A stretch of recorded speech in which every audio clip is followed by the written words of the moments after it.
perfectly righteous. And we thank you for imputing your righteousness to us to cause us to be righteous. Yet cause us to know, Lord, that with being so represented by you and in union with you, that there should be, slowly perhaps, but surely, fruit that comes from our relationship with you. So Lord, give us a deeper repentance when there's not. Give us a horror of sin, which too often we're conformed to the world that has no horror, no sensitivity at all to sin. Give us a dread of it. Help us to flee from it, to resolve that our heart will be yours and not the world's, or that we would try to grasp it for ourselves. Give us a deeper trust in you. Give us a deeper knowledge of you, even in this class session. Give us a deeper power in private prayer, more sweetness in your word. Give us a more steadfast grip on your truth, even as we learn at this class period. The deeper holiness in every part of our life, our thinking, our words, our action. Plow deep in us, Lord, that the roots of grace may spread far and wide. Help us to know that we're nothing but what you make us. We have nothing but that we receive from you. So, Lord, may we experience your sovereign grace and understand it even better. This class session, we pray in Christ's name. Amen.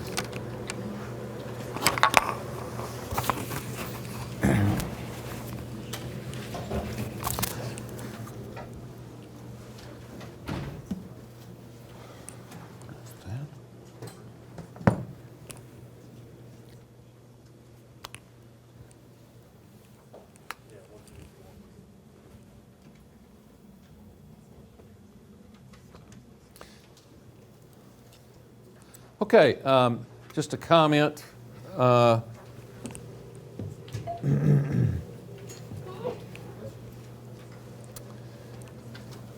Just a few things about the course site. If you're needing the Loeb Classical Library and little green books, you know they're on reserve behind the library desk. That is for Josephus and Philo, for anything you need to find in them. And remember that they even have little slips for the scripture indices in Philo and Josephus.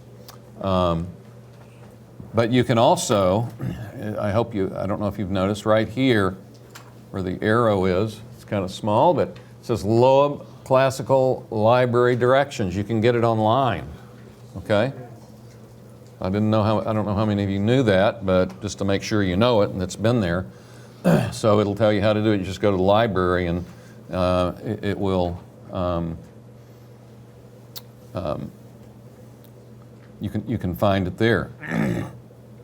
All right, now, under the category of various distributions and handouts, it's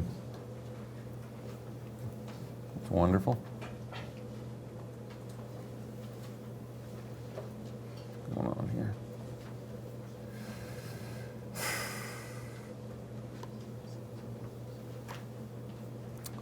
Go back to that.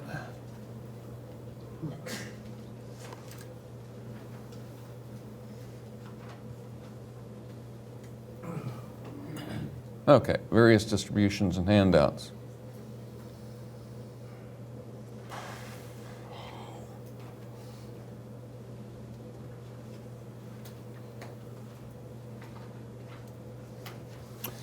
If you go there, which for some reason I'm not being able to get there, you'll find, and if you've perused it before, you'll see little earphones, and they're audio recordings of different lectures that I've given on the use of the old and the new.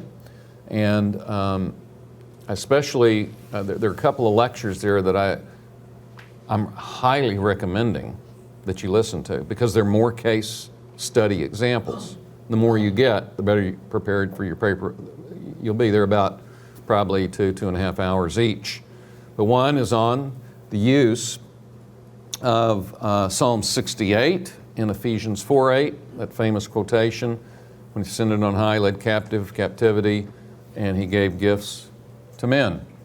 Let's try this one more time. There we go. Okay, you see the earphones there. And right here, the lecture on Ephesians 4 and the use of Psalm 68 in it, it's titled Basis for Spiritual Gifts, okay? Basis for Spiritual Gifts. I would really encourage you to hear that, and I would encourage you also to listen to the lecture on overcoming through suffering, the use of Psalm 44 in Romans 8, where it's quoted, all we like sheep are slain all the day. So really, if you want to hear more case, one things I don't like about this course is it's 1 hour. It's too brief.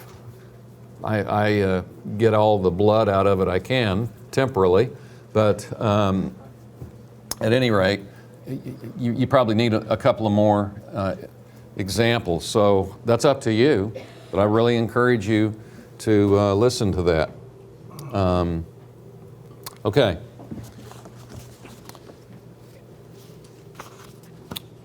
And if you would turn in now, what I want you to do, you have those attendance sheets, I want you to put down the reading that was due for today, to say, I have read pages 133 to 148 in Beale's handbook. So if you've read it, I have read pages 133 to 148 in Beale's handbook. Okay? And those pages are listed for you at the bottom of page 13.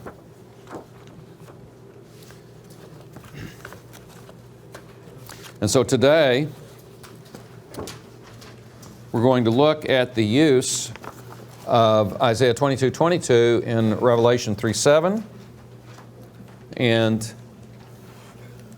this is another case study. That's what the reading was. And so this ought to be one of the most understandable lectures you've ever heard.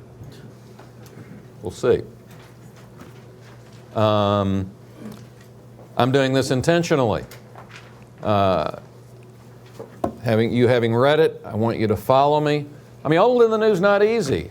I mean, occasionally I'll hear students, and I'm sure that's just the tip of the iceberg, saying, God, there's so much, you know, and there's some truth to that. And so hopefully this will bring things together a little bit more clearly as a case study. So once you've recorded that you've done the reading, if you could just pass these to the front, please, or to the sides. Are there any more? More of this? Yes.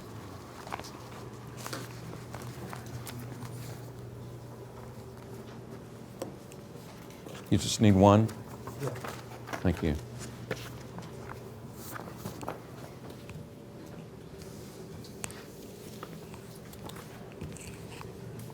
Okay.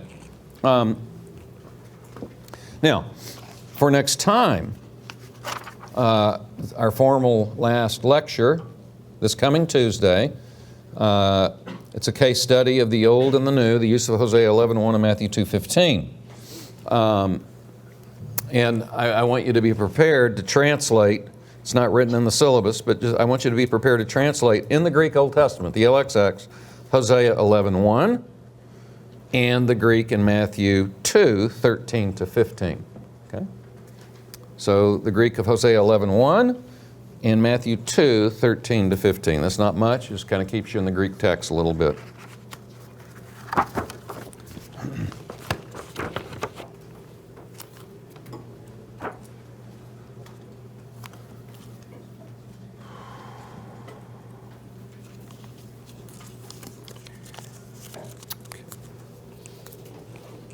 All right, let's address ourselves to the use of Isaiah 22:22 in Revelation 3:7.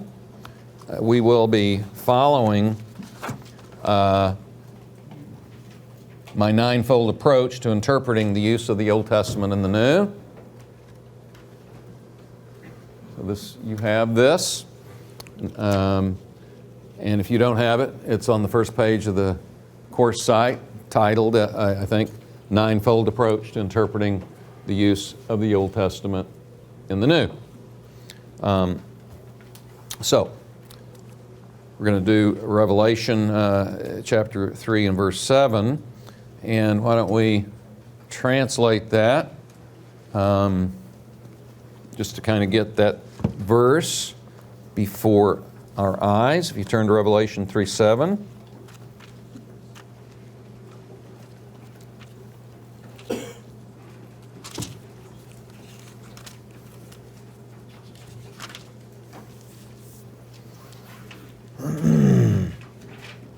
And let's see here.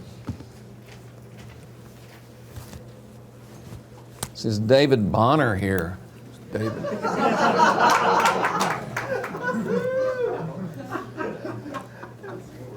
There must be a story behind that somewhere. You always call him. In Greek 3, you called him like 10 times. Did I really, David?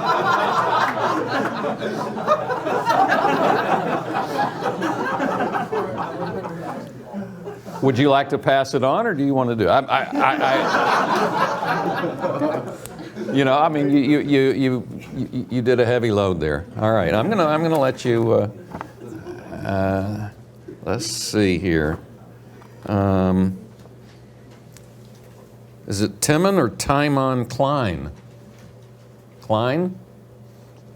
Klein. Maybe you dropped. I don't know. All right.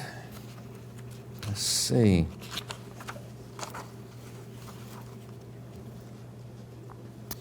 Jessica Kennedy, could you translate for us Revelation chapter 3 and verse 7? Okay. Read my translation. Just translate direct. Just stand up and translate directly from the Greek text, kind of according to the tradition of our Greek class. We don't usually do that in here, but Do you want me to read the Greek first? sure, I wasn't, but go on and do it. Kai to Angelo. Okay, that's excellent. No, that's excellent for pronouncing. Now, just translate in English for us. And to the angel of the church in Philadelphia, write, this is Probably better tade is these things. these things the Holy One and the True One says, who has the key of David, who opens and no one will close, and closes and no one opens. Excellent. Thank you very much.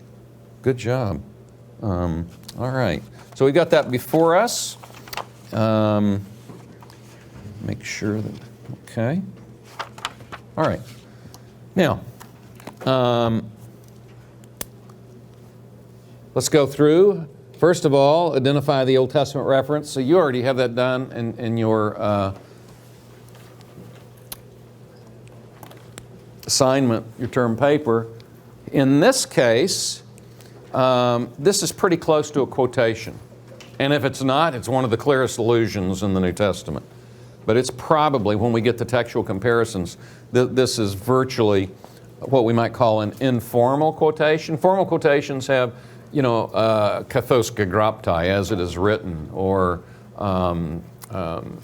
Scripture says, or this is the fulfillment, as we'll see next time with Hosea 11:1 introduced in Matthew. It says, this is the fulfillment of what was spoken through the prophet. But we don't have an introductory formula here. So probably an informal quotation, okay?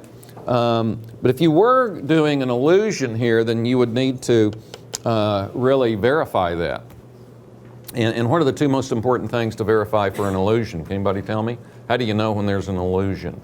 How would you verify? Anybody tell me?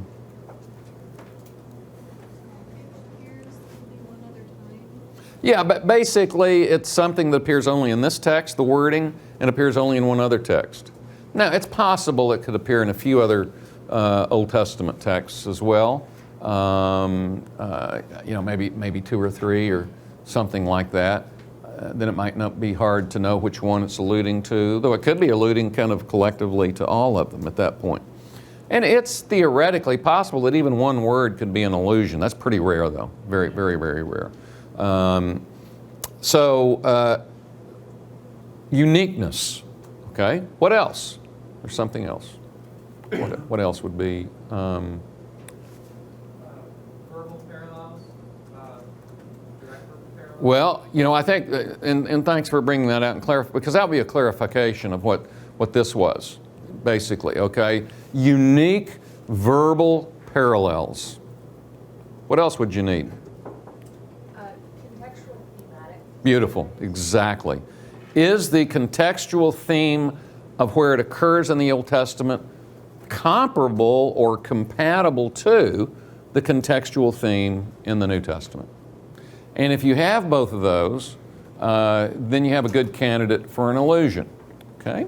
All right, well, that's just a little parenthetical thing. This is not an allusion, so it's very clear it's a, I think, informal quotation. So secondly, let's go to number 2. Let's analyze the broad New Testament context where the Old Testament reference occurs. All right?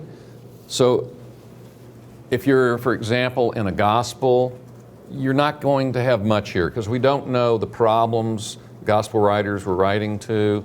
Some people think they know, but it's pure speculation. Some recent work affirms the gospel writers were writing for all Christians. They weren't necessarily addressing a particular problem in a community, a Christian community, or a particular group of churches or church. And so you're not going to have much on that. But what you are going to have, if you're in the Gospels and in Paul, you're going to be surveying the preceding context, trying to summarize the chapters or the paragraphs leading up to your passage. If there are a lot of chapters, just summarize the chapters. If you're in a psalm, then we'll talk about that when we get to OT context.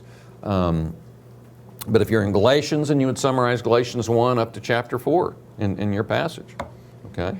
If you're in the Gospels, doing Psalm, I think some of you doing Psalm 118, try to summarize the preceding chapters and how they relate to, seem to flow into your paragraph in which your quotation occurs. So that's what you would do. And if you're in Paul again, though, you would also want to add to that the occasion/problem that Paul is addressing. Okay, is it false teaching? That's often the case. And then you want to ask at some point, how is this Old Testament quotation? When you're in the hermeneutical use, down here at step number 7, you would want to say, how is this Old Testament quotation being used by Paul to address this problem of false teaching, if that's what you conclude. And in that occasion, you want to include, are the readers Gentiles or Jews or a mix of both, or what's predominant, etc. Yes? What do we do if we're in Romans? It doesn't really seem like there's a problem, but there's been speculated in biblical studies that this was like probably when, was it early Nero who let the Jews back in, but that's a probability issue. Do we want to put that as a part of the occasion or no? Well, I would say, it's a good book, Reasons for Romans. You might go look at that. I'm trying to remember the author right now, but Reasons for Romans. Or just look at any good commentary, Douglas Moo on Romans, okay? And see what they say about the occasion, all right? I mean, you don't need to do in-depth research on that. Just try to get basically what do most commentators seem to see here. Yeah. You said the chapters preceding in Psalms. Would you like? Well, not Psalms, no. Wait a minute when we get to Old Testament, then we'll talk about Psalms, okay? We're not there yet. All right, I have addressed that before, but I will address it again, okay, since you've raised it. All right, so in the book of Revelation, basically we have the introduction to the book in chapter 1, and chapters 2 to 3 are the 7 letters that actually are an expansion of that address. Because what you'll find in each of the self-descriptions of Christ in the first verse of each letter, you'll find Christ introducing himself in a way that is drawing from chapter 1. In chapter 1 climaxes to a significant extent with that this is a message to the 7 churches. All right? So chapters 2 to 3 really are an extension of the introduction to the whole book. And then, of course, chapters 4 through 21:5 is the big, huge visionary section. And what introduces that is chapters 4 to 5, which I showed you last time. Remember I said that was a framework model on Daniel 7? So chapters 4 and 5 are dominated by Daniel 7. So what difference does that make? Jesus has begun to fulfill the Daniel 7 prophecies of the Son of Man who would rule over all, including evil. And from chapters 4 to 5, remember he's sitting on the throne with the Father, high Christology there. And then he begins to open seals in chapter 6, and all hell is breaking forth. And basically the idea is he opens seals, and then the trumpets come, and then the bowls. Christ is really the sovereign who is over the trials that come upon the earth and the trials that come upon God's people. And then you find the climax in the final new creation in chapter 21, all the way actually to 22:5. That's when the visionary section ends, not 21:5, but 22:5. And then 22:6 and following is the end of the book, the epilogue, conclusion. So our passage is part of the introduction, okay? So if I were writing a paper, that's basically all that I would say at this point in terms of its overall framework. But then I would want to look at it in context to the letters. And so in the letters, generally speaking, this is the content of the letters. You typically get a command to an angel to write, Christ's self-description. You get a commendation of the church's good works, although lacking in Laodicea, they're so pathetic. 4, an accusation because of some sin, though you don't find that in Philadelphia or Smyrna. An exhortation to repent with a warning of judgment, or just an encouragement, or both. An exhortation to discern the truth of the preceding message, and then a promise to the conquerors. So let's look more specifically at our passage then, and try to trace the logic a little bit. What this is something that you don't have to have a formal discourse analysis with brackets and that sort of thing. I think it would be good to have that. And then try to explain it in prose form, okay? Prose form at this point. You remember in Greek, I sometimes had you give me a paragraph explaining in prose form the logical development. Now, so here's the logical flow of each letter, and particularly, I'm showing how our letter fits into that. You first get, of course we could say number 1 is the command for the angel to write, but I'm starting with Christ's self-presentation here in 3:7, and then in 3:8, the situation and the particular problem are reviewed. In the case of Philadelphia, verse 8, I think focuses on the particular problem and occasion. I know your deeds. Behold, I put before you an open door which no one can shut, because you have a little power and have kept my word and have not denied my name.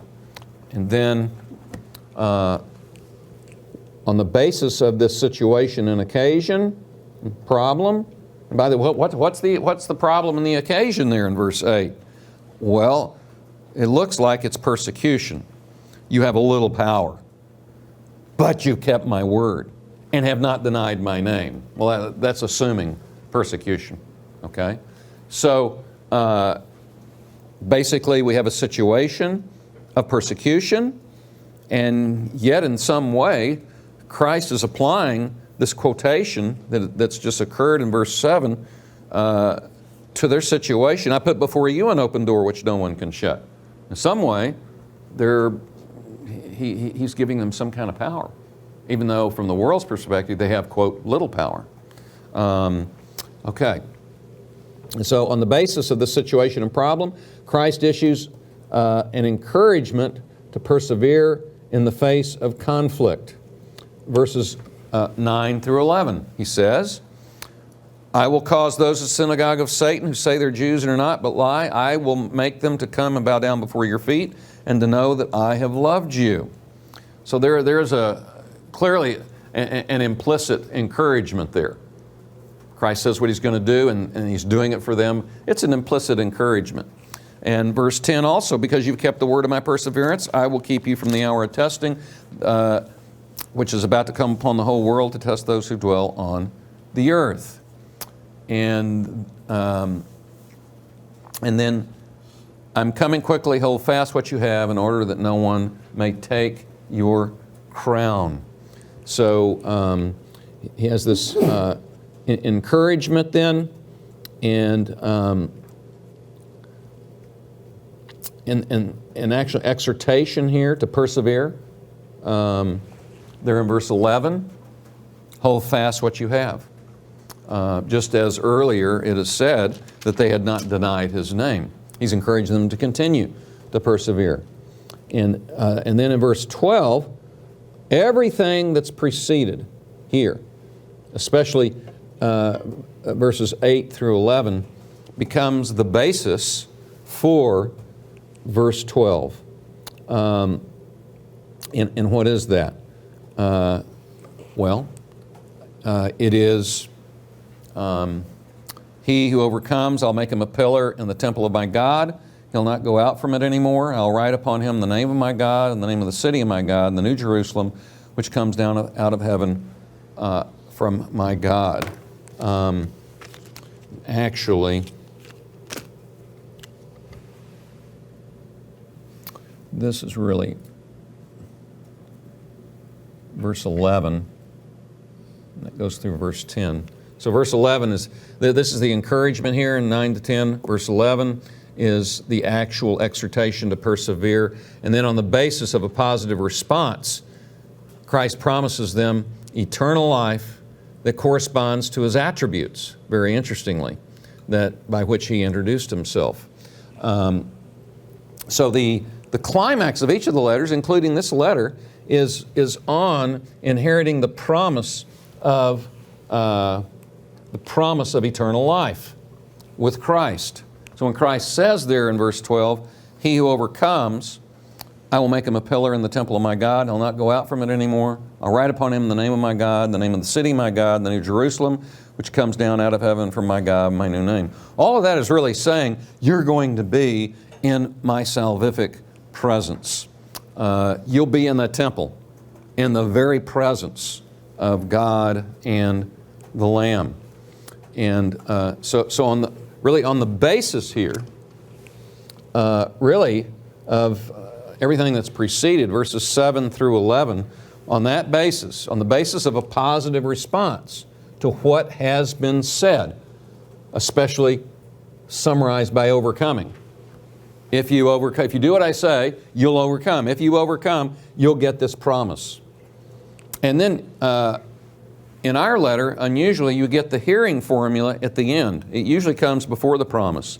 But at the end it says, he who has an ear, let him hear what the Spirit says to the churches. So the hearing formula really is the basis for inheriting the promise. If you hear and obey, you'll get this promise. So everything that precedes verses 7 through 11 and verse 13 supports verse 12. Okay. So verse 12 is the main point of our letter. It's the promise, okay, that they will inherit eternal life with Christ, that they'll be in his eternal salvific presence. All right? So, so that's the main point. And our quotation comes in the very first part of the structure of the letter, Christ is presenting himself as the one who opens and no one will shut, and who shuts and no one opens. And as such, he has the key of David. And so really, even that, you can see, is really fulfilled in verse 12. They're going to have entrance into the temple. We're going to see that part of this key is the key to the temple. So he has that key. This quotation is very important for them getting into the temple. Okay? So if we had to summarize the main idea of our passage, it's down here. Hope that's...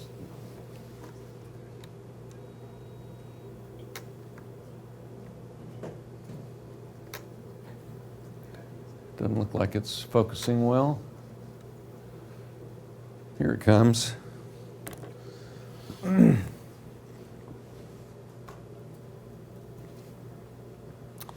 Here's the main idea. Christ commends Philadelphia for its persevering witness, in which he will empower them further, and he exhorts them to continue to persevere in order that they would inherit eschatological fellowship and identification with Christ.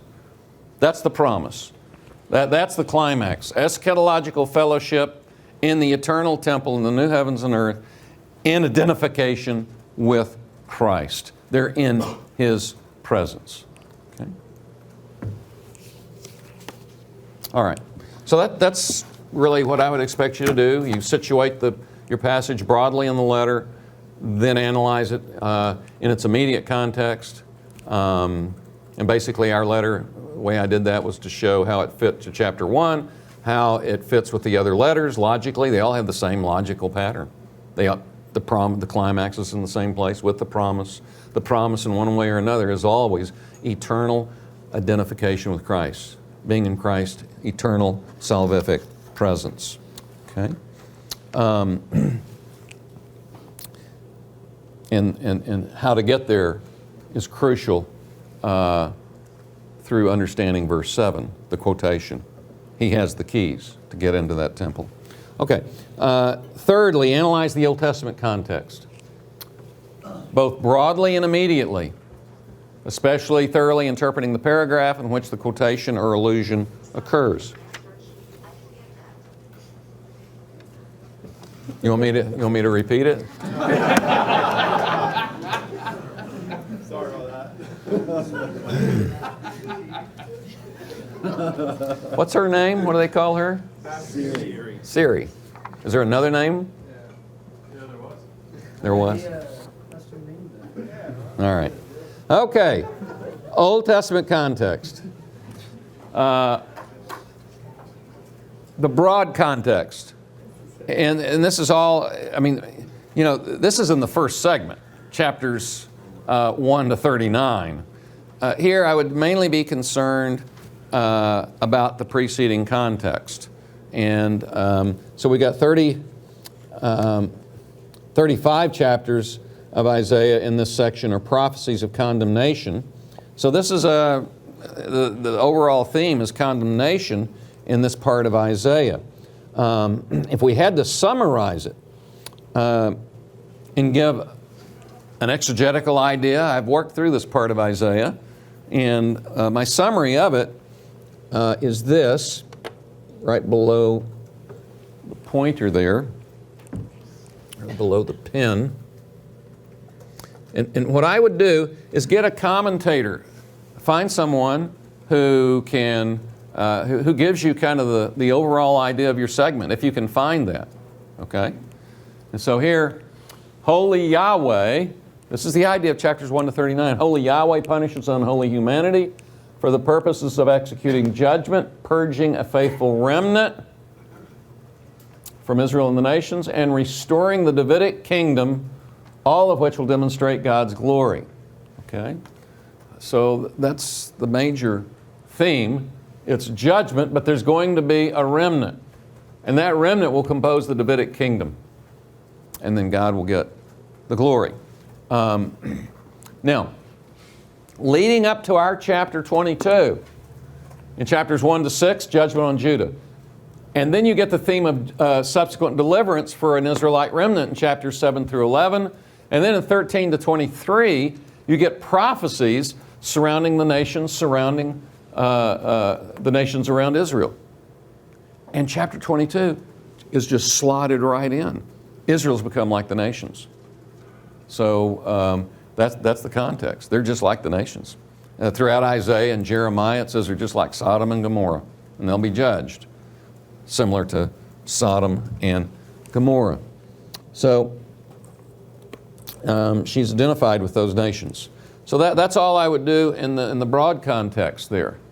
In the immediate context, verses 1 to 14 that precedes our passage describes the wrong conduct of the people of Jerusalem during a siege and their defeat by invading armies, probably the Assyrians. Okay, so that's the main idea and theme of verses 1 to 14, leading up to our segment. Verses 15 to 19, the immediate paragraph before our segment, predicts the divine removal of Shebna. Now, Shebna was probably prime minister. He was second in command to King Hezekiah. And he was sinful and probably was leading the people into sin, probably was responsible for the sin to a certain degree in the preceding verses where God is judging Israel through the Assyrians. So, whereas the threat of judgment, it hadn't happened yet. God's describing what's going to happen to Israel, and now he's describing what will happen to Shebna. And so the threat passes from Israel as a corporate body, focusing now on an individual because he probably is the one to a great extent responsible for leading them into sin. So that's the immediate context. Now let's look at our section in chapter 22 and verses 20 to 25. You could say all of verses 15 to 25 is one big segment, but we could divide it into Shebna, his judgment, verses 15 to 19, and his replacement by Eliakim in verses 20 to 25. And so let's focus on verses 20 to 25. Now, I've given you a handout. I've given you a discourse analysis. And I'm not going to try to work through the discourse analysis in detail. If you want to work through it, you've done discourse analyses, and I provided an in-depth discourse analysis for you. If you notice the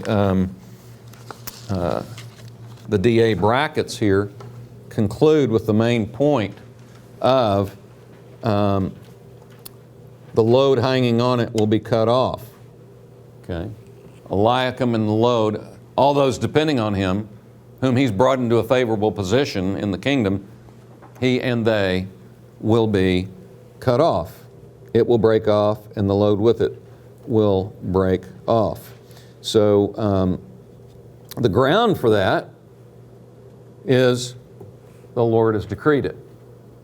Okay, and that's going to be important. But what I'm going to do is work through just a little bit more conceptually with you on the logical development.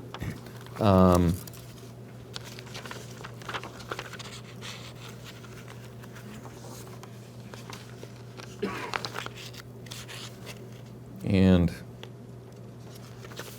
so let's look at this. You have that on your front page of the handout. And you'll notice the underlining are the interpreted logical relationships. Now, I'm just trying to remind myself, I think most of you have had discourse analysis before, right? How many have had discourse analysis before? Raise your hands. Raise them real high. I just want to know. Okay, most of you have had discourse analysis. If you've not had it, just trust in the Lord. And it's okay. You just do the best you can, tracing the flow of thought, all right? And if you have not had it, you might write it on the top of the first page, okay? So that I can exercise due proper mercy. All right. So, you'll notice, then it will come about, this is after Shebna's been deposed, that I will summon for my purposes my servant Eliakim the son of Hilkiah. In order that, okay, verse 21a, and verse 21 just begins with and, okay? I'm interpreting that vav with an in order that, okay? All right. I'm summoning Eliakim in order that I will clothe him with your tunic and tie your sash securely about him. And then the text goes on and says, I will entrust him with your authority, and he'll become a father to the inhabitants of Jerusalem and the house of Judah. So I'm interpreting those phrases as interpretations. What does it mean that God's going to clothe Eliakim with Shebna's tunic and tie his sash securely about him? It means I'm going to entrust Eliakim with your royal authority. Remember, he was second in command. Hezekiah was kind of an absentee king at this time, and the prime minister really ran things. In particular, what does this mean? Eliakim will become a father to the inhabitants of Jerusalem and to the house of Judah. Furthermore, in particular, it means I'll set the key of the house of David on his shoulder, which means when he opens, no one will shut. When he shuts, no one will open. So all of this here is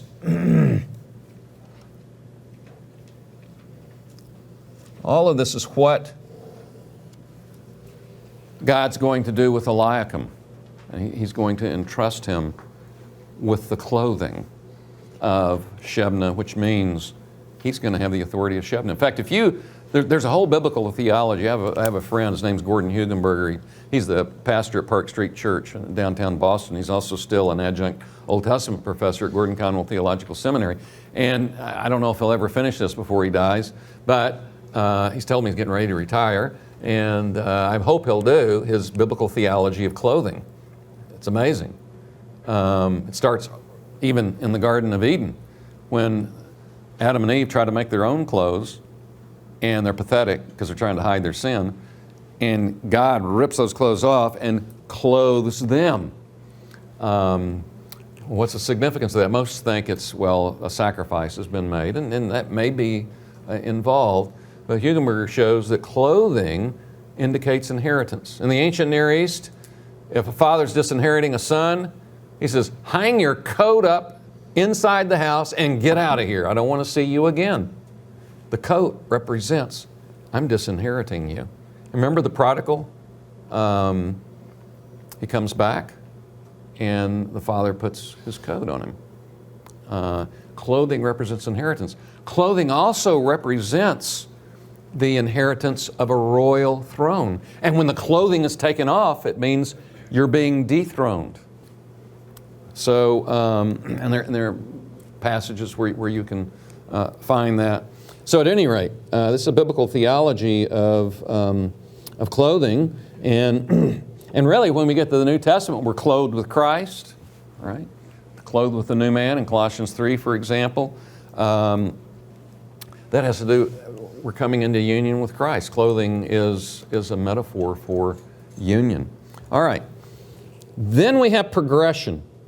Now we're progressing from God, what he's going to do with Eliakim. He's going to give him a royal authority. And all this clothing are metaphors for that. In fact, he begins to interpret the metaphors right here. I'll set the key of the house of David on his shoulder. When he opens, no one will shut. When he shuts, no one will open. Well, probably that refers to the fact that, in some sense, Eliakim controls who will be able to enter into the presence of the king and communicate with the king and ask favors of the king, and who will be shut out from that. He's controlling access to the king. Okay? So that's his royal rule. That's the significance partly of this clothing. Then, what's going to happen? after this Eliakim gets this clothing and this royal position, then I'll drive him like a peg in a firm place. With the result, he'll become a throne of glory to his father's house. This means they'll hang on him all the glory of his father's house, offspring and issue, all the least of vessels, from bowls to all the jars. Okay? So here what we get is that Eliakim will be established here.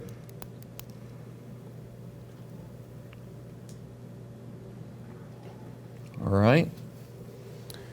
And then we have a further progression to this section, further progression. Here, he's going to be disestablished.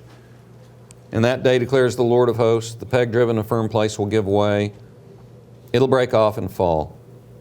And all those depending on him will fall. Probably what was going on here when it says that Eliakim would have this throne and that they'll hang on him all the glory of his father's house, offspring and issue, probably referring to nepotism. The fact that, hey, I mean, just look at, whenever a president becomes a president, what do? With Kennedy, with Trump, and really with others, they bring their friends in, their relatives, and that's what happens, all right? And that's what Eliakim did. And all those dependent on him who gained those positions, they're going to fall along with Eliakim. And the main point is the fall of Eliakim and the load that will fall. And the main reason for it is God has decreed it. Now, we're going to have to ask, why? What's it? Is this just stating God is sovereign and we need to know that? Yeah, it is. But there's something much more. There's a reason that God has decreed that Eliakim will fall. In fact, I'm just interested. Can anybody at this point, having read the chapter, tell me why God says Eliakim must fall? Eliakim will be the lesser king compared to the greater king who's coming, Jesus. So he's falling, but Jesus is he reigns as a king. Yeah. He's a type. And he's not meant to be the fulfillment of what? Well, we're going to see. In fact, we'll see that in just a second. Thank you. Very good. All right. So the main point, Eliakim and his seed will fall. And so we could summarize this by saying that Eliakim was to be a father of the inhabitants. He was to rule. He was to have a control over the royal office, which the Lord had promised to David, key of David. He was to have power that was equal to that of the king, essentially. All right. And so we could conclude then with the exegetical idea of this passage. Yahweh will appoint his servant Eliakim to replace evil Shebna in order to rule in the best interests of Jerusalem, bringing glory to his relatives, but eventually falling from his office. And that's the main point, falling from his office. What? Why would that be the main point? Why wouldn't it be, he's going to reign? He's replaced Shebna. Why do we have to be so negative? Well, actually, we've begun to answer that. And now we're going to especially answer why he has to fall. Now we've had the answer, but there's something in Isaiah itself. You're answering it from the viewpoint of Revelation. There's something in Isaiah. Can anybody answer this one? There's something in Isaiah itself that tells us why he has to fall.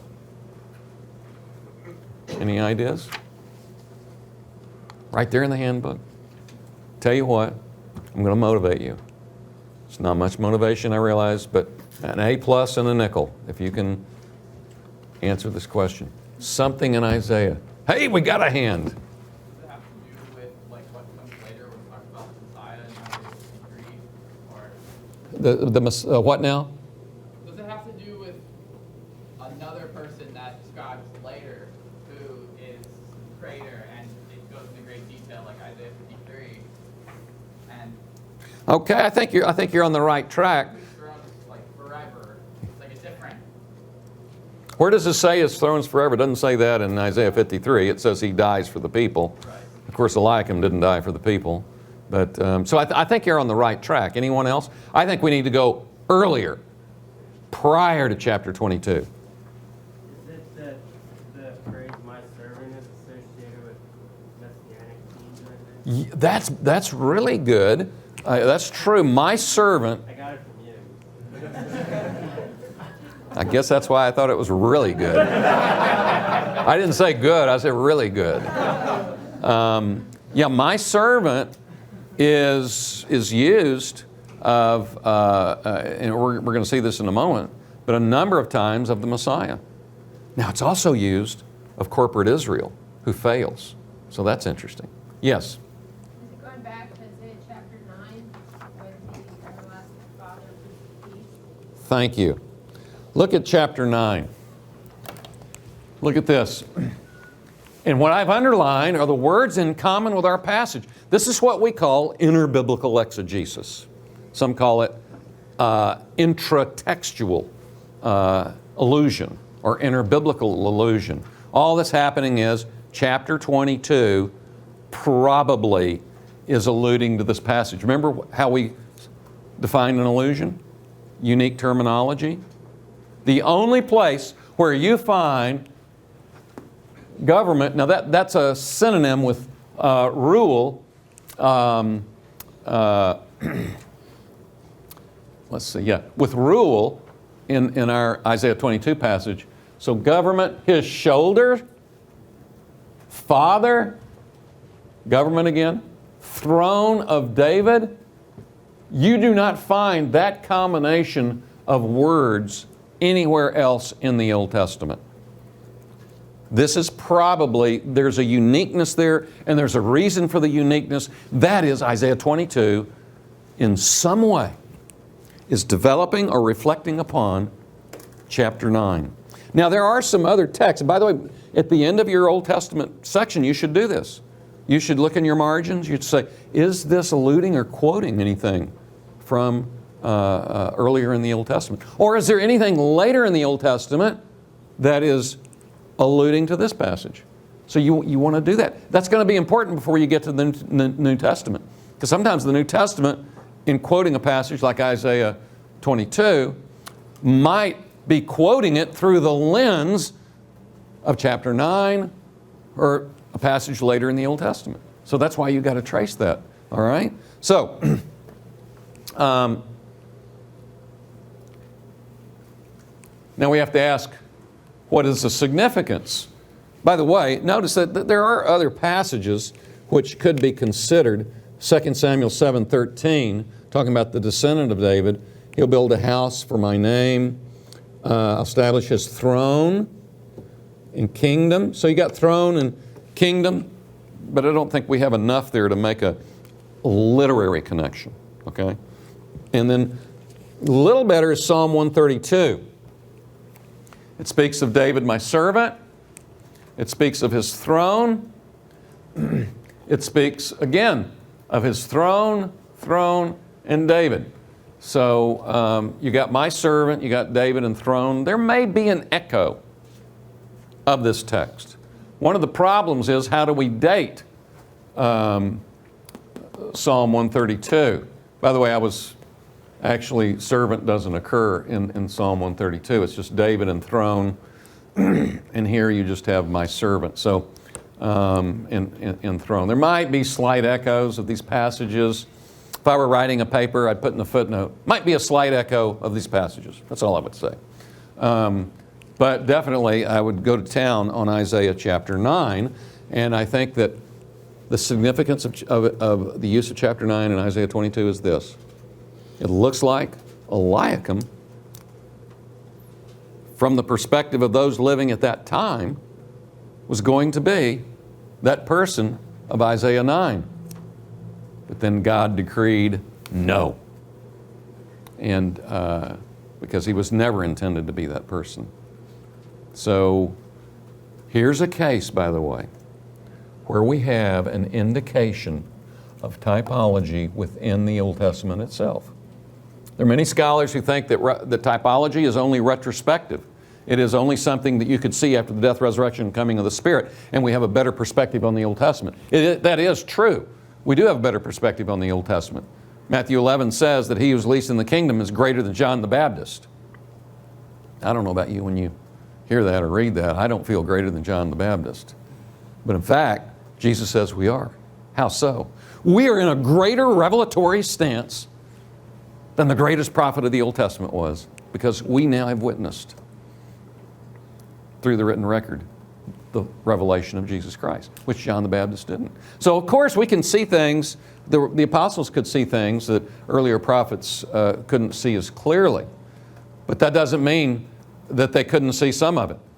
And I think that Isaiah himself is seeing that with the failure of Eliakim, who's depicted like the Isaiah 9 Messiah, it shows that that must occur in the future.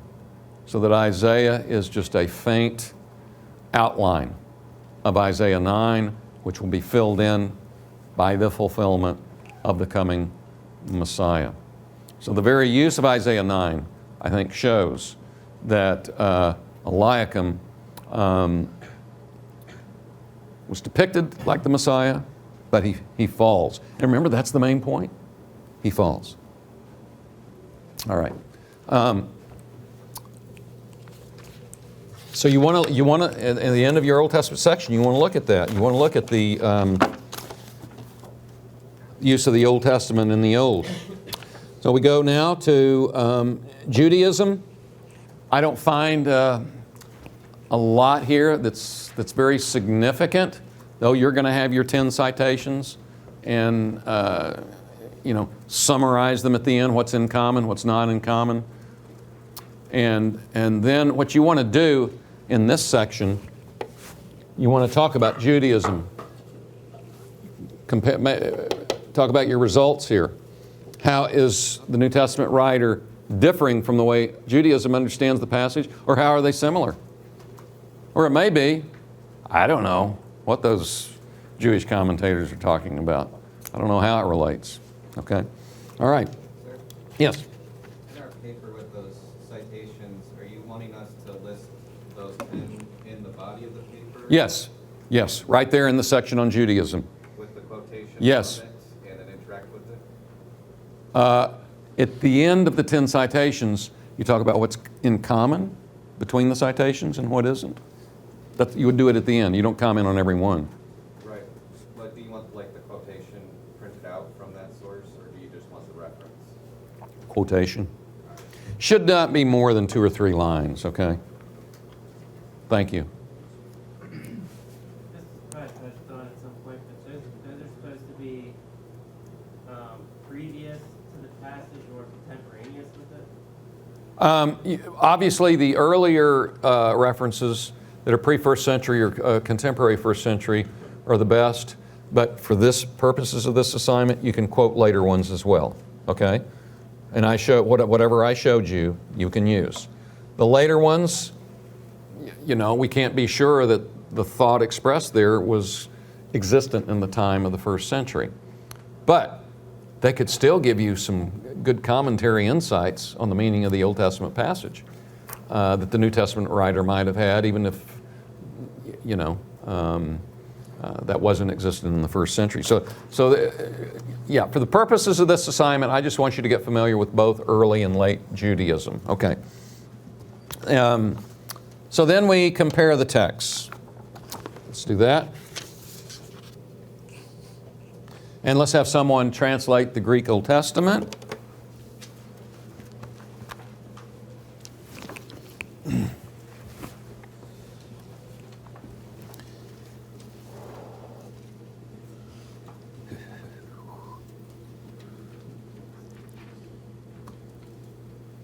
Choi. Where's Choi? Or is it Is that right? Okay. Could you translate the Septuagint, and again, when we're not doing a lot of translation in here, so I need to remind people, please pronounce a little loudly so we can all hear, especially me.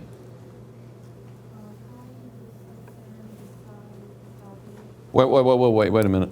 Can you start again?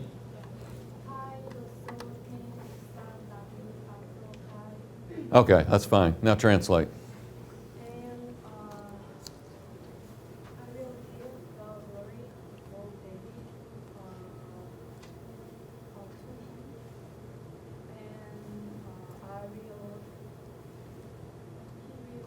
Beautiful, good.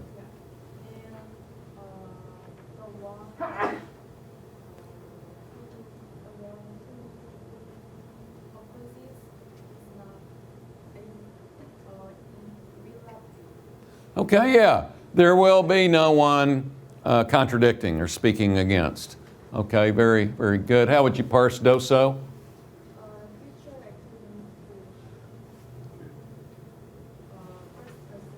Thank you so much. Great job. All right. Now, you'll notice that the underlinings, in this case, these are only underlinings to show the differences of the LXX with the MT and the differences of the New Testament with the MT. I give you a full color code or a full coding if you read the section. Let me make sure you get that.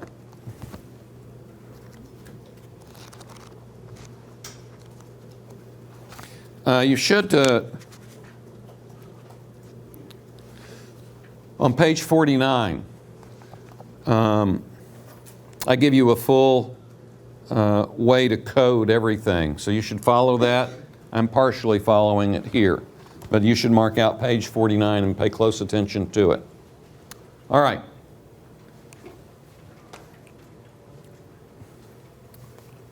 I will give, here's the Hebrew, I'll give the key of the house of David upon his shoulder, and he will open, and there's no one closing, but in context, there will be no one closing.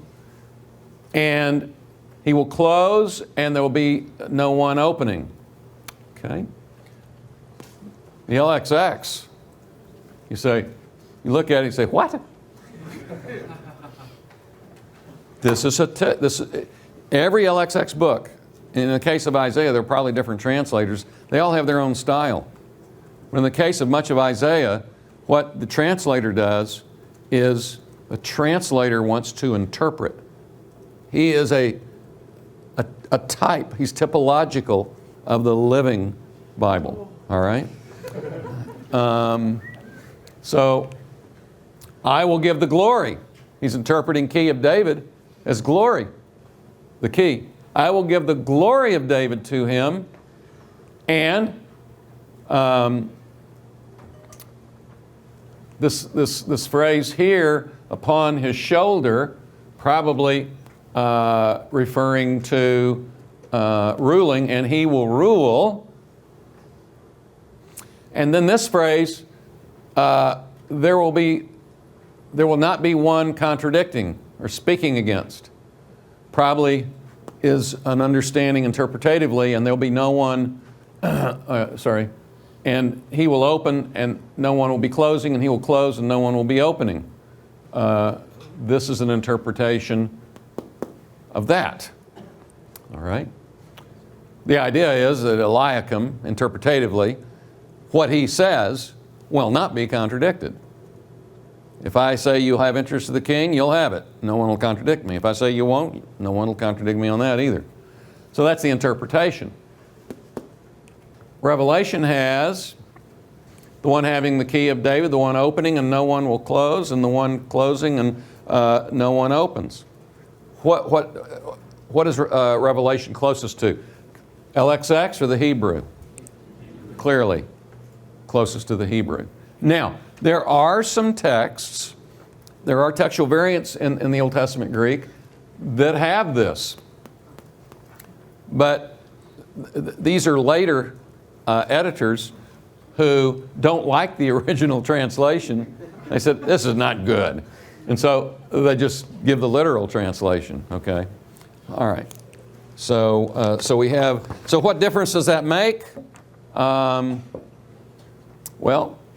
not a lot, except that we can say it's dependent on the MT, and certainly not dependent on this. He's not following. He's probably aware of the Greek Old Testament. It's very widespread, but he's not following the interpretation of the Greek Old Testament. Doesn't mean he disagrees with it. Yes? Would it have any play in terms of how you interpret the context of what he's doing in Revelation 3 to chapter 4 when he's opening seals that no one closed? I mean, does that come into play or no? I wouldn't think so. I would have to see some of the same. What I want to see is a literary connection. And when he opens the seals,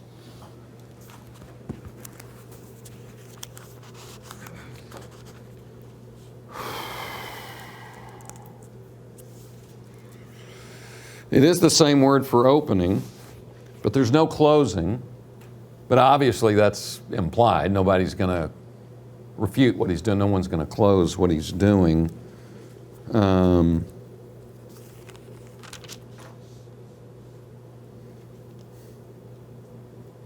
And the opening is repeated with each seal. I doubt it, though. It's just one word. All things are possible. And if you wanted to do some research on that and try to demonstrate it, I'd be open to it. I mean, Revelation's a very difficult book. So, but at this point, I would say it's doubtful, but it's possible. So that's my answer to you. Interesting question. Okay. Now, it is important to check not only the LXX, but also other early translations like Qumran. Qumran has this passage. It's exactly the same. No big deal. The Targum is something you would want to check. Now, when you come to the Targum, we find something very interesting. I want to show you the Targum. And when we get here to verse 21, it talks about his robe and girding him. And then it says, I will place the key of the sanctuary. Wow. Not David. Key of the sanctuary and the authority. So he interprets the key as sanctuary and authority. Very interesting. Again, typological of a living Bible. Sanctuary and key of the house of David in his hand. He will open and no one will shut. He will shut, no one will open. Pretty literal there. I will appoint him, verse 23, I will appoint him a faithful officer, ministering in an enduring place. That's not too enduring, though. And all the glorious ones of his father's house will rely on him, relatives and friends. The sons and the sons' sons, from the princes to the juniors, from the priest wearing the ephod to the sons of the Levites holding the harps. So priests apparently are part of his friends, maybe even his relatives, and they're being elevated in some way because of Eliakim's position. So he's a faithful officer ministering in an enduring place. And even this phrase in Isaiah 22:21 in the MT, the sash that is given to Eliakim, elsewhere always refers only to priestly clothing. And even the tunic is often related to priestly apparel. And it may be that that's why the Targum is playing off those terms. The Targumic translator probably knew that, hey, this is priestly apparel. And I'm going to interpret that, try to expand that idea here. So the idea is that he's a faithful officer, ministering in an enduring place, and the ones who rely on him are priests wearing the ephod. And so the Targum may have the idea that this is not only, he not only has control over the kingly office, but he has control over the keys to the temple, because the priests and the Levites are dependent on him. So that's very interesting. And why would that be interesting for our passage? Can anybody tell me?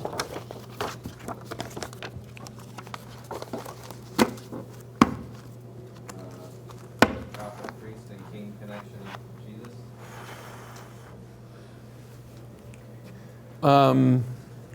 Generally speaking, you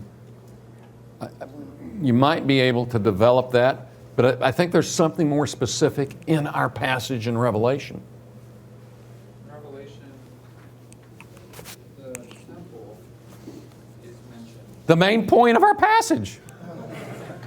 The main point of our passage. What is it? Temple. One of the right answers, if you ever, as we've said in my classes before, if you're unsure what the answer is when I ask something, it's either temple, it's Garden of Eden, it's Daniel 7, it's Son of Man, already and not yet eschatology. Usually you won't go wrong. But here, let's look at chapter 3 and the climax in chapter 3 of this letter. The one overcoming, I will make him a pillar in the temple of God, and I will not, and outside by no means should he come again. And I write upon him the name of my God and the name of the city of my God. So obviously they're being identified with Christ. To write the name of my God, the name of the city of my God, the New Jerusalem, and my name, my new name. They're being identified with God in Christ here. To be identified with Christ is to be identified with God. And that's to be identified with the temple. Because in chapter 21, they are the temple, it says. There was no physical temple in the new heavens and earth, it says, but God and the Lamb were the temple. So, and by the way, notice how that promise begins there in chapter 3 in verse 12. The one overcoming, I will make him a stulon. I will make him a pillar. I hesitate to even show this, but I'm going to. Here is, again, the LXX. And let's translate it again. Okay, there'll be no one contradicting, right? That's the end of it. And then he says, and I will establish him as ruling in a faithful place or an enduring place. But there's a textual variant here for staso. It's stelo, read by Vaticanus, Origin, and Q being an important LXX manuscript. So it's possible. It's possible that could be the original reading. Anybody know what stelo means? I heard something. Yeah, it's a verbal form. I will make him a pillar. I will make a pillar. Make him a pillar. That then is going to be cut. But it's interesting that our passage, in the climax of our passage, starts off with, I'll make him a pillar in the temple of my God. That's amazing. Could be the original reading. Even if it is not, you have to remember that these manuscripts existed as independent Bibles, okay? And it may be the New Testament writers were aware of these different Bibles and would be attracted to their interpretations under inspiration, attracted to their interpretations. And that can be the case here. Of course, we do have to remember Christ is speaking here, okay? All right. So, let's look at the author's interpretive use, okay? And I think the interpretive use is typological, but what you would do is you look down through all the uses I have. I have 12 uses, and try to see which one is this, okay? I think this is typological, and in this case, Eliakim was to have absolute control and power over the Davidic throne as king, whereas Eliakim's control was primarily political. Christ was to be primarily spiritual as well as political. He has control over who would be received or not received into a spiritual palace or kingdom. Whereas Eliakim's political control was extended over Jerusalem, now we have escalation. Judah and the house of David. Christ's political, spiritual controls to extend over all peoples, all Gentiles. And then I said, could there be some other typological correspondences in Jesus' peripheral vision? That is, the peripheral in the context, immediate context of Isaiah, in the immediate context of this opening and closing and closing and opening. I suggest so. For example, Eliakim was specially appointed to his royal office by Yahweh. So was Christ, but to a divine office. Another one, Eliakim's office may have included some sort of priestly concerns. And such concerns, I'm not sure I'd say primary here, but seem to be included with Christ's royal office in this promise here, okay? In the sense of temple. Next, Christ's political control was over Jerusalem, Judah, and the house of David. Actually, this one we already mentioned. Next, Eliakim was to be a father to the people. So was Christ on a grander scale. Remember Isaiah 9, eternal father. Remember asking a Jehovah's Witness about that one. I don't remember a good response, but at any rate. I remember they first came, they always came at different places we lived, but one place we live in a rural area when we were living in Massachusetts, and they came, and so I talked to them, and so they came again, but they sent their classical Greek scholar who taught at a very uppity prep school in New Hampshire, just across the border. I mean, he knew his Greek really well. So we had a good time. And my son, and we talked under the basketball net, talking about theology and Greek and John 1:1, and I didn't convince him. He didn't convince me, but at any rate. So, as Eliakim's power was equal to the king's, so would Christ be to God's. Again, what I'm saying is that these are peripheral vision ideas that I think may be involved. Just as Eliakim's office was made secure and successful by Yahweh, so Christ's political spiritual office was to be made such. Eliakim did not have the intrinsic qualities and power. Remember, he was cut off, but Christ being worthy and true. And by the way, remember, it's actually holy and true in our passage, which in chapter 6 and verse 10 refers to God the Father, holy and true. And the Holy One of Israel is used 20 times in Isaiah referring to Yahweh. So Christ is a unique figure here, being identified with God. Just as Eliakim's ability in performing political functions of his office would bring glory to others, so I think we can assume Christ's function would do the same. The glory would be bestowed on all of Eliakim's physical seed as they were in a dependent relationship to him, and so it would be with Christ's spiritual seed, those who were in a dependent relationship with him. Eliakim's office wouldn't last forever, but Christ's would. Eliakim's seed had temporary glory, whereas Christ's seed has eternal glory. Now we need to try, what you need to do after you point out that something, let's say you think something's typological, and you point out the correspondences, like I've just done. At least point out the main correspondence. If you think there's some peripheral ones, that's fine. But make sure that you're focusing on the main one. But after you do that, you want to say in your paper why you think this is typological. Okay? There has to be a reason. Because if you don't give me a reason, I have to ask, couldn't this just be analogical?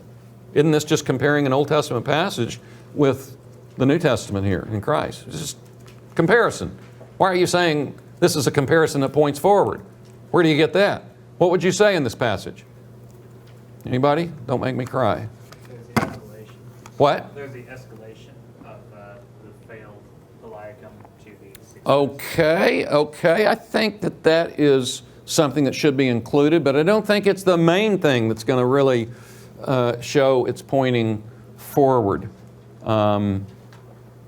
Because whenever you have comparisons from the Old to the New, usually the New Testament figure is larger, all right? So, and I don't think we would say in every one of those cases there's typology, but that is part of the definition of typology.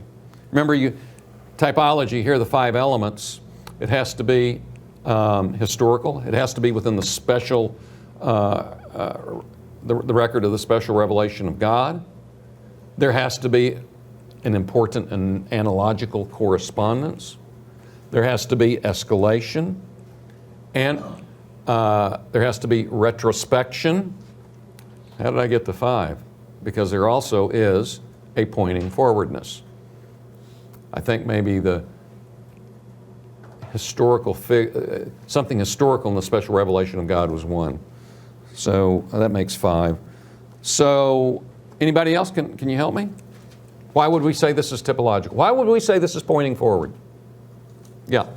Well, I mean, it can't just be comparison between the two because there's discontinuity between the Old Testament example and the New, in that when the kingdom of God's people is hung on the peg of Eliakim's authority, it'll fall. But when it's hung on the peg of Christ's authority, it won't fall. So I think that implies that has to imply fulfillment going forward. Okay, I think you're onto something there. Yeah. Is it because God said so? Like that main point that God is the agent causing? You mean at the end of the passage? Yes, sir. I want you to come back to that in a minute. Let me just come to yours again. Be sure to bring your point up again, okay? Okay, but I want to follow up with his. This is what I call, I think you're coming close to what I call the phone rod principle. And I quote this earlier in the book, and I quote it in this passage. And phone rod, he's a liberal, all right? He's German, but he's got a lot of good things to say. He's one of the best people on typology. He just doesn't believe it, okay? Really? Maybe he believes some of it, but you know, he doesn't believe the Old Testament event. Only a core of the Old Testament events are historical, and they have types. You have to have history. But at any rate, here's what he says, though. This is amazing. He says the range, and by the way, he's saying this in relation to Isaiah 22:22. The range of Old Testament saving utterances is that which tells of the calls of charismatic persons and of people summoned to great offices. Let's see if I can make this bigger. In the case of certain descriptions of the call and failure of charismatic leaders, Gideon, Samson, and Saul, we're dealing with literary compositions which already show a typological trend, and that the narrators are only concerned with the phenomenon of the rise and speedy failure of the man thus called. Here too in each case there's fulfillment, proof of charisma and victory. Suddenly, however, these men are removed. Yahweh can no longer consider them, and the story ends with the reader feeling kind of bad. He says, that since Yahweh has so far been unable to find a really suitable instrument, the commission remains unfulfilled. Can we not say that each of these stories, that Yahweh's designs far transcend their historical contexts? So think of the judges, for example. You have call of a judge and commission and victory, and then the people sin. Then God brings a punishing instrument, and then they go into slavery to some Canaanite power. God calls a judge. It's all circular. Calls a judge, commissions him again. Wins victory. People sin. Canaanite force comes in as punishing rod of Yahweh. Go into slavery again. Then a judge is commissioned. And again, it's just commission and failure, commission and failure, commission and failure, commission and failure. And von Rad is saying that that's a literary technique. As a historical narrator, we are intended to see that the repeated commission and failure is not just pointing to human sinfulness, but the gap that's left. There's a gap that needs to be filled. And von Rad says this about that gap. What happened to the ascriptions of universal rule made by Yahweh to the kings of Judah? It's impossible that these readers of these messianic texts saw them as only venerable monuments of a glorious but vanished past. These men saw David all passed away, but the tasks, the titles, the divine promises connected with them were handed on. The Shebna, Eliakim, pericope is a fine example of such transmission. The almost messianic full powers of the unworthy Shebna pass over to Eliakim, yet he will fail. Thus the office of the key of David remain unprovided for until finally it can be laid down at the feet of Christ. So that the whole point here is that this it's the concept of judges, and we find it to some degree here. Shebna rises and falls, and then Eliakim rises and falls.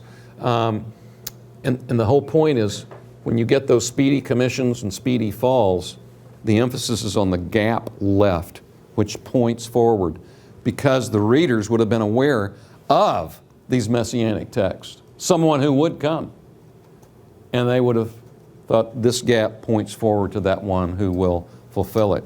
So I think that I think the phone rod principle is a good one. When you have these speedy commissions and failures pointing to the gap, and that the gap will be filled at some point. Now, your comment. What were you made a comment. Do you remember it? Yeah, the Lord is the one who's causing this. Yeah. Yeah, and that is really, I think, related back to chapter 9. This is not the one. God was decreeing that Eliakim was not the one to fulfill chapter 9, but someone would. And that's another indication of typology, the use of chapter 9 in our passage. It's applied to Eliakim. He's not the one to fulfill it. Someone will. Okay? And by the way, so those are two reasons so far for typology. The phone rod principle, the use of Isaiah 9.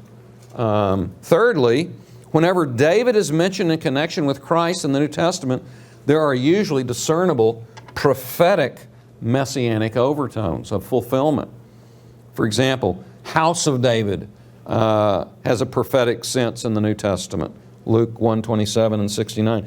Tabernacle of David in Acts 15 to 16 is used in a fulfillment context. And in the book of Revelation, David is connected with messianic prophecies. And as one of you said, my servant, in Isaiah 40 to 53 occurs 5 times with a messianic sense.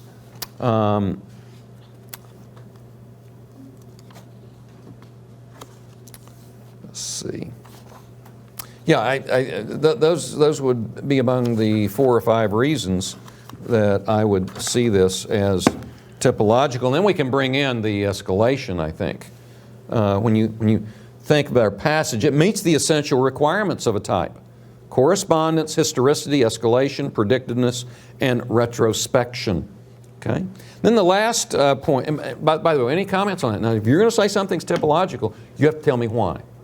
Okay? You have to give me some reason. You can't say, it's typological and here are the correspondences, and then move on. No.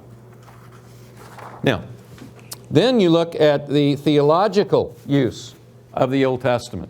And by the way, what do you do here? Just get a systematic theology. Bavinck, Turretin. Those are the 2 I like most.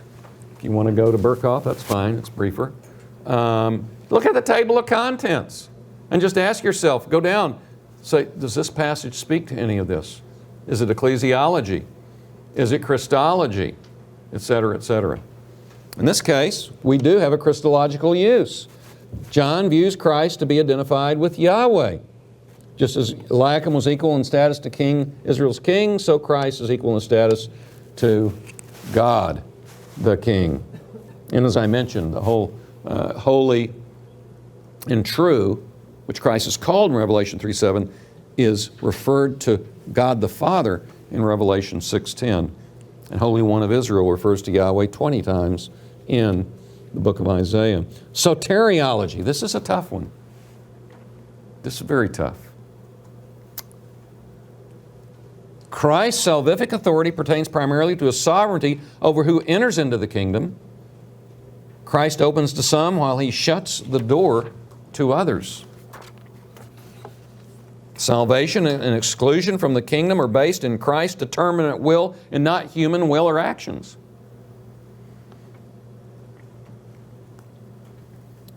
You got to remember what this passage is developing. Remember I said every self-description develops something from chapter 1. So this self-description in chapter 3 and verse 7 probably develops 1:18, where Christ there is seen to have the key to death and Hades. So this has to do with unconditional election and unconditional reprobation. That's pretty sobering. But this would be, I think, a text undergirding that Reformed theological idea. Eternal security would be a third one.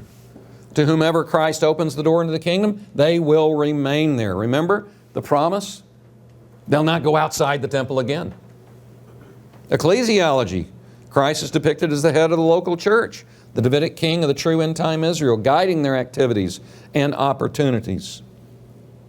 Fifth, evangelism. Christ's sovereignty in providing the Philadelphian Christians an open door of salvation is often also an open door for them to be effective in conveying the message of salvation to unbelievers.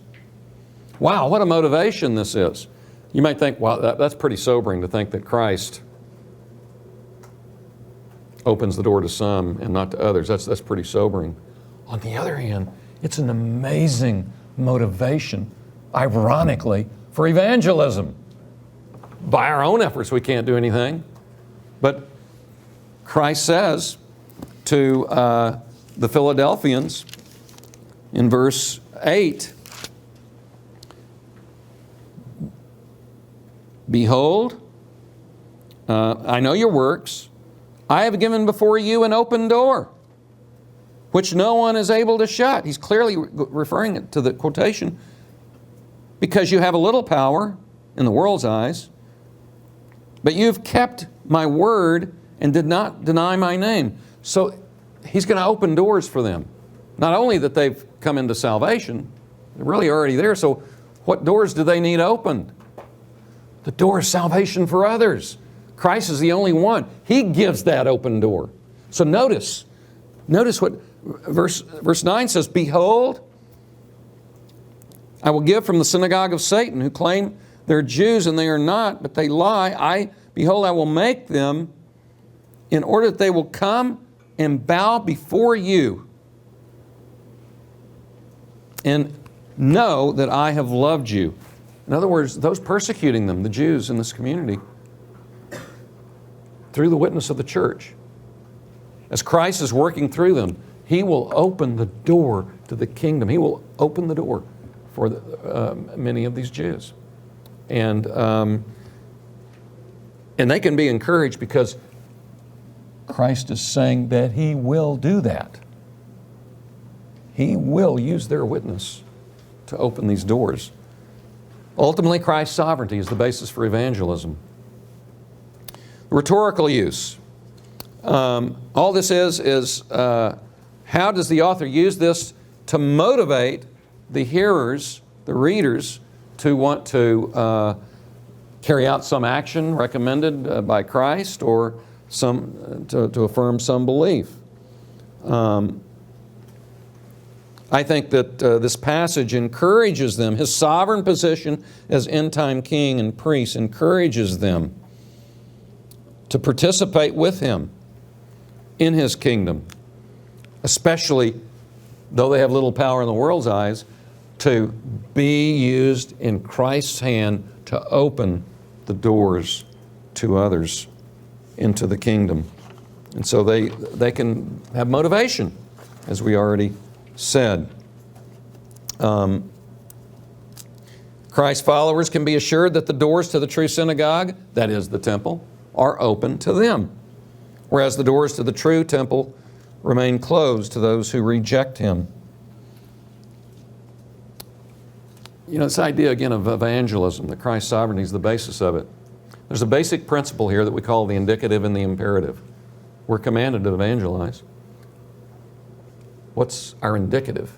Our indicative is we're in Christ. We're in union with Him, in His Spirit. And He will work through us The idea is that when people have the power to fulfill God's commands, they have all the more motivation to fulfill them. I remember I used to live, I've used this illustration in a number of classes. When I lived in Wheaton, I lived next door to a plumber, and he had this amazing snowblower.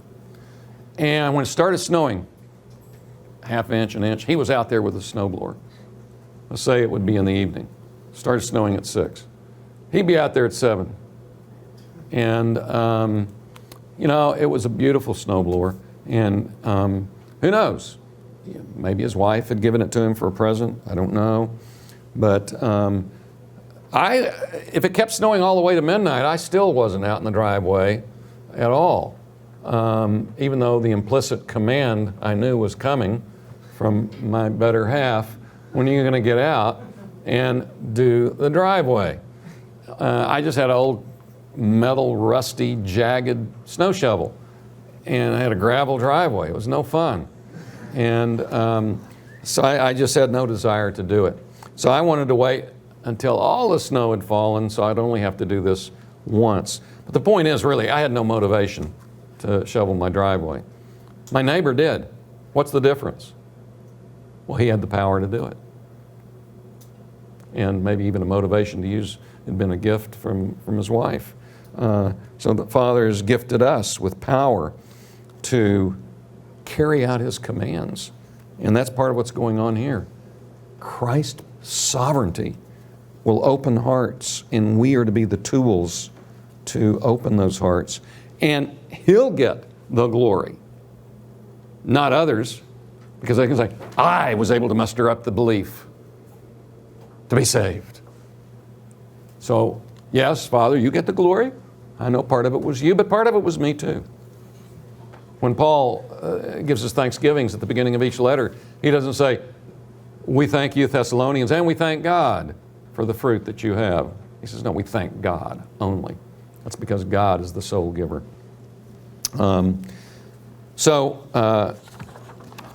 wanted to move through this passage in a careful way, as careful as I have time for. Any questions on this passage? What we've done? Okay. Got plenty of time. What we're going to do is return to the different uses of the Old and the New. We were in the middle. We hadn't finished the framework use of the Old Testament. The framework use of the Old Testament.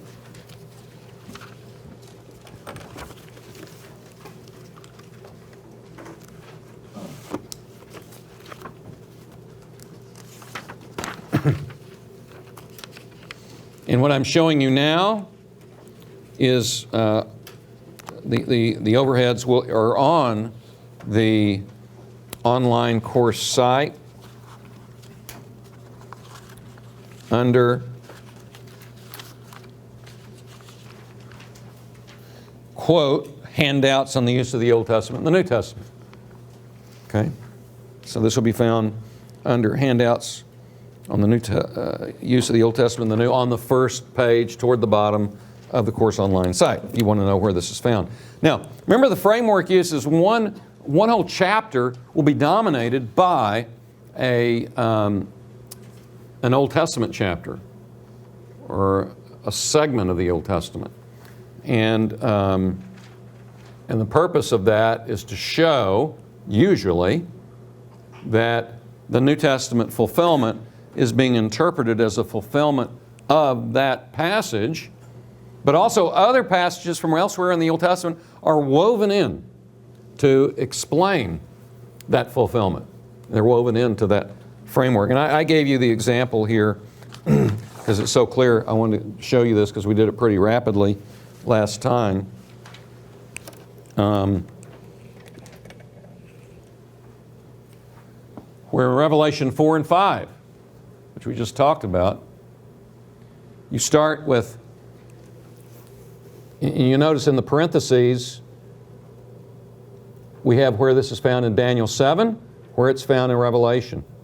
It begins with introductory vision phraseology, and I saw.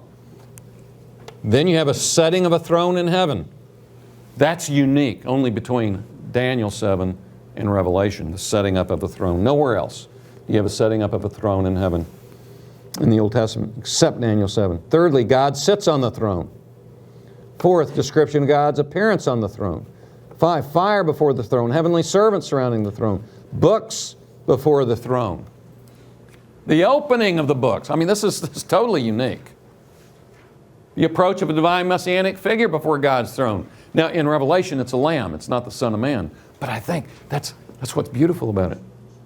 The lamb is functioning as the Son of Man of Daniel 7. That's an amazing interpretation. Because the Son of Man, just like, he's this military figure. And the lamb accomplishes God's kingdom purposes first by dying and then rising. And he's still a lamb, by the way, when he rises. And later in the book, the lamb is issuing forth judgments. So it's like Aslan. He can be gentle, but also wrathful. 10, this kingdom includes, quote, this is an allusion now, all peoples, nations, and tongues. It's an allusion in Revelation 5 to Daniel 7. Then John, as the seer, he has emotional distress about this vision. And he gets heavenly counsel, gets some comfort. And then the saints are given divine authority. I'm not going to, let me see if I can, let me see if I can do that. Oh, there we go, okay. The saints are given divine authority to reign over a kingdom. Then you have the concluding mention of God's eternal reign. All of that in both passages. And you'll remember that there's also a sea in Daniel 7 and in this passage, a sea of glass. And I said probably the mention of the sea of glass here is related to that choppy sea of Daniel 7, where it says, and the winds blew the sea and these evil beasts came out. Probably the implication is that Christ has gone down into the depths of the sea, defeated the sea monster, the satanic sea monster, and has risen, and that from the heavenly perspective, that sea is calm.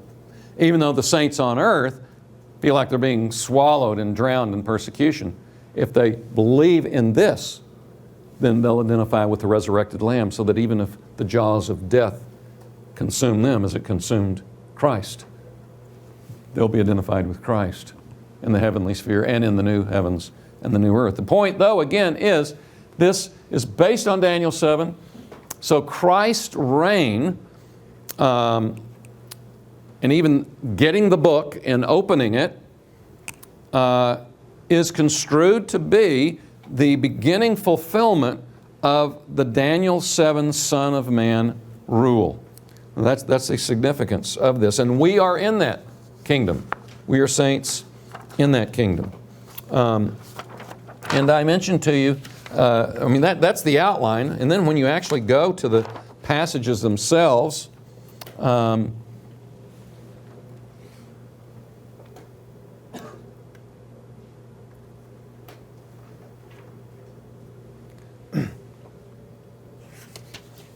you actually see specific allusions. And by the way, you'll notice these columns here. I talk about a clear allusion, one that's not doubtful, probable allusion, and possible. But Ezekiel 1 is found here. Why would Ezekiel 1 be pulled into this Daniel 7 vision? Any ideas? Yeah, we're talking about, this is a temple vision and a heavenly vision. And Daniel 7, I think, probably is a temple vision, a heavenly vision. And you have all these hosts around God, heavenly hosts in Daniel 7. And so here are the cherubim.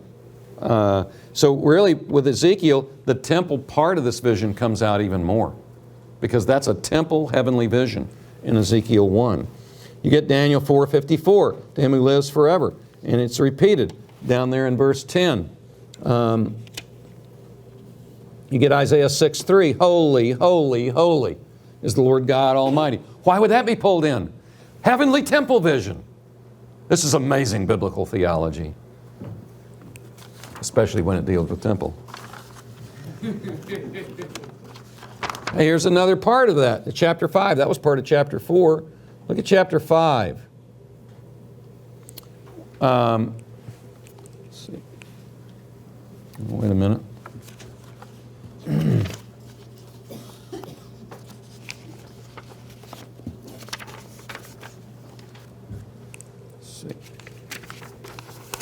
Well, I was going to show you more of chapter 5. We'll go on to chapter 13. Let's see here.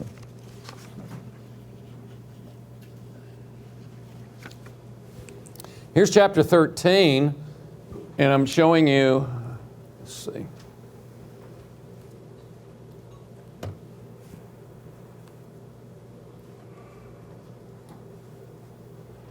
Yeah. All the way from verses 5, actually down to verse 8, it's just saturated with Daniel allusions. It's not the outline of Daniel like Revelation 4 and 5. It's saturated. You can see Daniel 7, a number of passages. Daniel 7, Daniel 7. It's all Daniel 7. And you get a conclusion then here with Daniel 12. What's the point of that? That the beast there that's persecuting, the whole passage, John is consumed with the picture of the persecuting beasts in Daniel 7. How does that help us understand this passage? The Daniel 7 was pointing to a greater persecution, and that's beginning to be fulfilled in what John is describing here.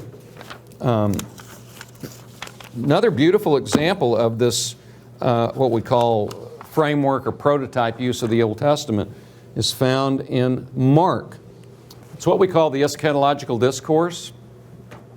Mark 13, Matthew 24, Luke 21, where Christ is talking about what's going to happen at the end. And this is a segment from a book by a guy by the name of Lars Hartman.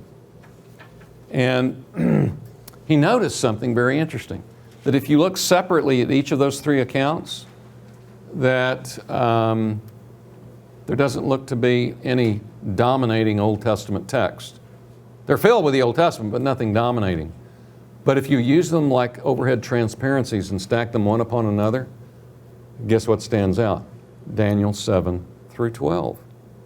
Jesus is predicting the end within the framework and through the lens of the bigger segment of Daniel 7 through 12.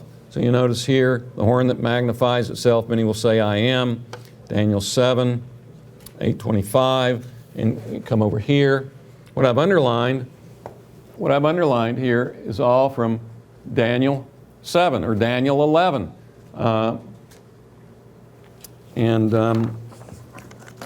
So when you put it all together, Daniel begins to stand out, and it concludes with the formal quotations here.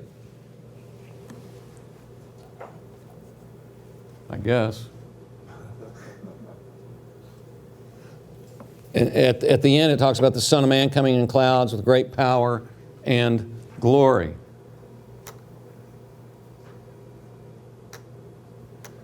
The heck with it. All right. But it concludes with full quotations. This happens all over the place. Here's Romans 9:25 through 11:35. Okay? And you have all these overheads. Now notice that I put checks by passages, and I put little blanks, and then I put little O's, zeros. The checks represent that the passages by the check are restoration prophecies. The blanks represent that the quotation is in a restoration context, and the zero represents it doesn't seem to be in a restoration context. But as you look at it all, from Romans 9:25 to 11:35, whatever this passage is talking about, it's talking about restoration, the restoration of Israel. That's what it's talking about. Other passages are certainly brought in. I mean, you'll notice Isaiah 28. I mean, by the way, this is not one Old Testament passage dominating now. This is now a thematic prototype, okay?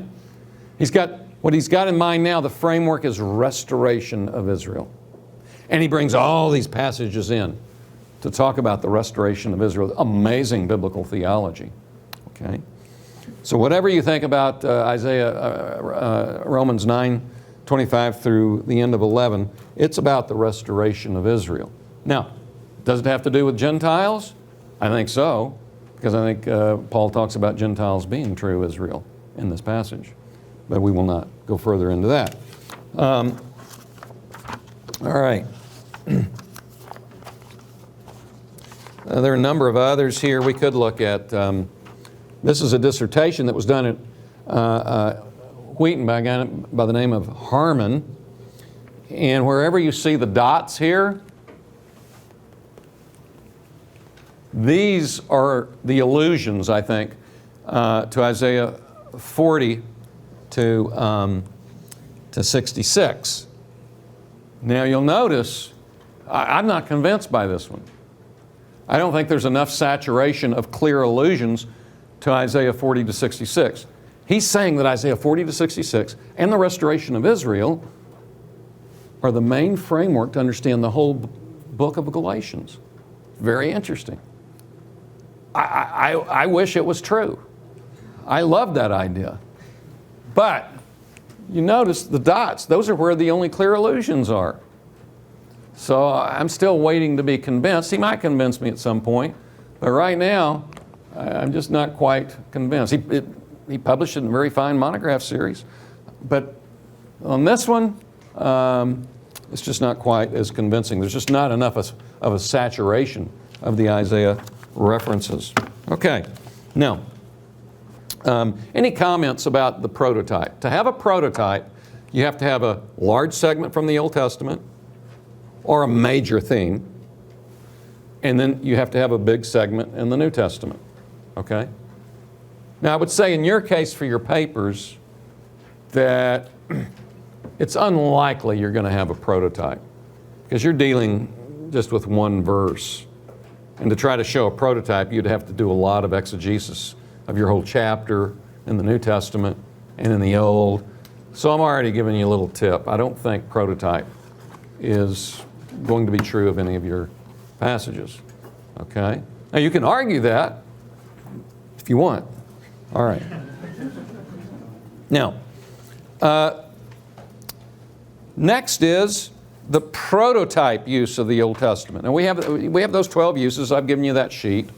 It's very clear. It's on the first page of the site. We have plenty of time, don't worry. The textual use of the Old Testament. I have 1 minute till 1. All right. Let's look at this. We'll do one example of the textual use.